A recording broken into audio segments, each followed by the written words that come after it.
hosted Thanksgiving for 5 years. This year, I ghosted them. The notification from my Ring doorbell chimed on my phone at 1:15 p.m. I didn't answer it. I didn't even look at the video feed. I just took another sip of my 18-year-old single malt scotch, adjusted the temperature of the hot tub, and looked out at the snow-capped peaks of the Colorado Rockies. The air was crisp, silent, and smelled of pine needles. A stark contrast to the scent of burnt marshmallows and stress sweat that usually defined my fourth Thursday in November. At 1:17 p.m., my phone buzzed. A text from my Aunt Brenda. "Michael, are you in the shower? We've been ringing the bell for 5 minutes. The casserole is getting cold." At 1:20 p.m., a text from my cousin Tyler. "Bro, the door is locked. Do you have a key hidden? Also, I brought 6 of my frat brothers, hope that's cool. We need to get the game on." At 1:25 p.m., a call from my mother. I let it go to voicemail. I wasn't in the shower.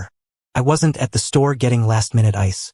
I was 2,000 miles away, in a rental cabin that cost me less for the entire week than the grocery bill I had footed for last year's disaster.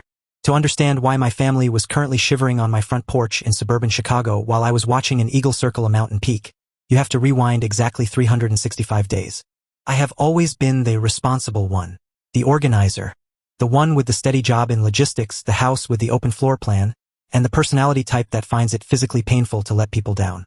For the last 5 years, by default, I became the host of the Collins family Thanksgiving. Started small. Parents, siblings, a few strays. But like a fungus, it grew.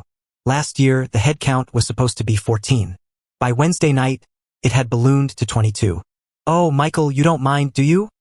My mother had said over the phone 2 days before. "Aunt Linda's stepson is in town, and he has nowhere to go. And Uncle Jerry wants to bring his new friend.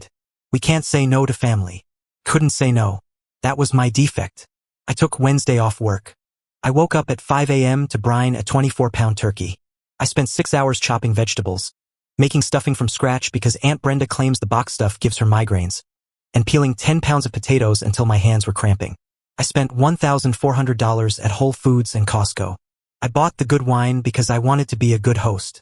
I bought the craft beer Tyler liked. I bought 3 different types of pies because no one could agree on pumpkin versus pecan.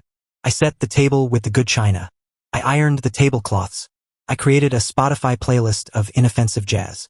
And then the locusts arrived. Uncle Jerry arrived first, already 3 beers deep. He walked into my freshly vacuumed living room with muddy boots. "Mikey!" he bellowed, slapping my back hard enough to rattle my teeth. "Place looks great. Where's the remote? The Lions game is on." He didn't ask if I needed help. He didn't offer to take a coat. He sat on my white sectional, put his feet on the coffee table, and turned the volume up to maximum. Then came the cousins. Tyler, who was 26 but acted 16, brought his entourage. I had expected him alone. He walked in with 3 friends I had never met, none of whom brought so much as a bag of chips. "Sup, Mike," Tyler said, heading straight for the cooler I had set up. "We're gonna crash here tonight, cool? We're going out to the bars later."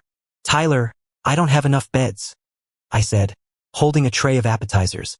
"Whatever, floor is fine," he mumbled, cracking open a beer I had bought for dinner. By 3 p.m., my house was a war zone. The noise level was deafening. The kitchen, my sanctuary, was filled with people who weren't helping but were definitely in the way. Aunt Brenda was hovering over the stove, lifting lids. "You're using salted butter?" she asked, her face pinching as if she smelled sewage. "I told you, Michael, I'm watching my sodium. And is that sage? You know sage makes Jerry gassy." "It's stuffing, Brenda," I said, trying to keep my voice even as I basted the bird. "It has sage in it." "Well, I guess I'll just eat the salad," she sighed, a martyr to her own pickiness. Dinner was served at 5 p.m. I had timed it perfectly. The turkey was golden brown, a Norman Rockwell masterpiece. I carved it at the head of the table, sweating through my dress shirt. "Let's eat," someone shouted. No one waited for me to sit. I sat down at the end of the table on a folding chair because we had run out of real seats. I looked at the spread. $1,400 of food. 22 people. And then the politics started. It's a cliché for a reason. Uncle Jerry, emboldened by the wine, decided to launch into a monologue about the economy going to hell and kids these days. My sister, Sarah, who is a sociology professor, took the bait. "That is factually incorrect, Jerry," she snapped. "Facts." Jerry laughed, spraying crumbs of my homemade cornbread across the table. I'll tell you about facts. For the next hour I didn't eat. I watched. I watched them scream at each other over the mashed potatoes I had hand-mashed. I watched Tyler's friends use their fingers to scoop gravy. I watched my mother shrink into her chair, smiling nervously and saying, "Let's just have a nice time," while doing absolutely nothing to stop the chaos. I watched Aunt Brenda pick at the turkey, whisper loudly to her neighbor that it was dry, and push her plate away. At 7 p.m. the food was gone. The carcass of the turkey sat on the platter like a picked-over crime scene. "Who's ready for dessert?" Mom chirped. They ate the pies. They drank the coffee. And then the itis set in. The collective food coma. One by one, they migrated to the living room. "I'm just going to rest my eyes for a minute," Uncle Jerry said. "Great meal, Mike," Tyler said, belching. "We're going to go play video games in the basement." "My back is killing me," Aunt Brenda announced. "I need to lie down." By 8:30 p.m., the house was quiet, save for the snoring from the living room and the shouting from the basement video games. I stood in the kitchen. It looked like a bomb had gone off. Every surface was covered in grease, wine stains or piled dishes, pots with crusted-on food, wine glasses with lipstick stains. The floor was sticky. The trash can was overflowing. I looked at the sink. It was full. I waited. I washed a few pans, making noise, hoping anyone would come in. "Hey Mike, let me dry." "Hey Mike, sit down, we got this." 30 minutes passed. Nothing. I walked into the living room. My father was asleep. My mother was scrolling on her iPad. Uncle Jerry was watching football. "Hey," I said, "I'm going to start cleanup. Could use a few hands." Uncle Jerry didn't look away from the TV. "In a bit, Mikey. Fourth quarter. Big play." Mom looked up. "Oh, honey. Leave it for tomorrow. We're all so full." It was such a heavy meal. "I can't leave it for tomorrow," I said. "Food will spoil. And I have work on Friday." "Just soak the pans," Aunt Brenda mumbled from the recliner. I went back to the kitchen. I stood there for a long moment, looking at the reflection of my tired, angry face in the dark window. Cleaned it all. Took me 4 hours. I scraped the plates. I loaded and unloaded the dishwasher 3 times. I scrubbed the counters. I took out 6 bags of trash. I mopped the floor. At 12:30 a.m., I finished. My back was throbbing. My feet were swollen. I walked into the living room to turn off the lights. Tyler was coming up from the basement for a glass of water. "Yo, Mike," he said, looking around the sparkling kitchen. "Looks good. Hey, next year, can we do a deep-fried turkey?" I saw a video on TikTok. Looks way better than roasted. Something inside me fractured. It wasn't a loud break. It was a hairline fracture in the foundation of my soul. "Yeah," I said, my voice hollow. "We'll see." "Cool," he said. "Good night." The next morning, Black Friday, they all left. They hugged me, they patted my back. "Best Thanksgiving ever," Uncle Jerry said. "Same time next year, right? It's tradition." "We'll see," I said again. But I knew, as I watched their taillights fade down the street, leaving me with a $400 electricity bill and a carpet stain that would never come out. I knew.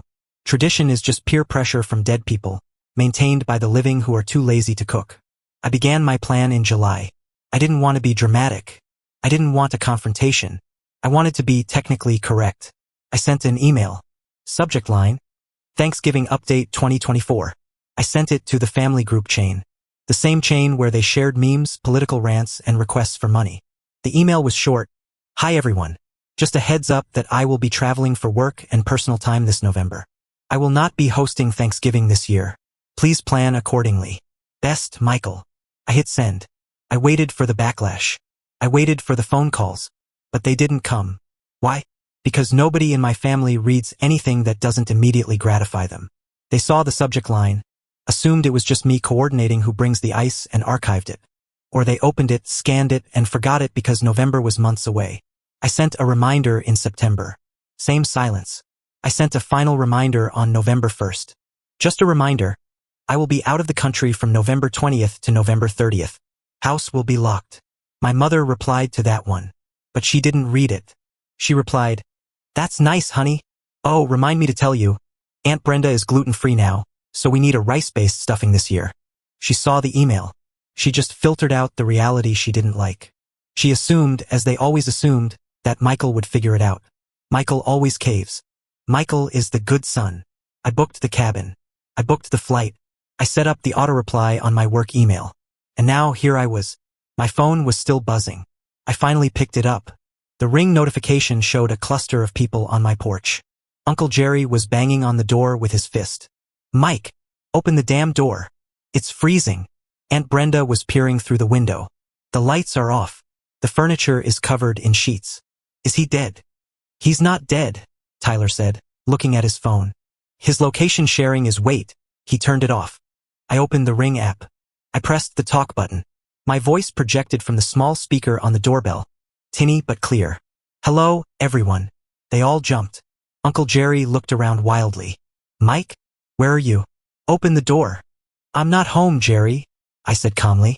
"I'm in Colorado." "Colorado!" Mom screamed, pushing to the front of the camera.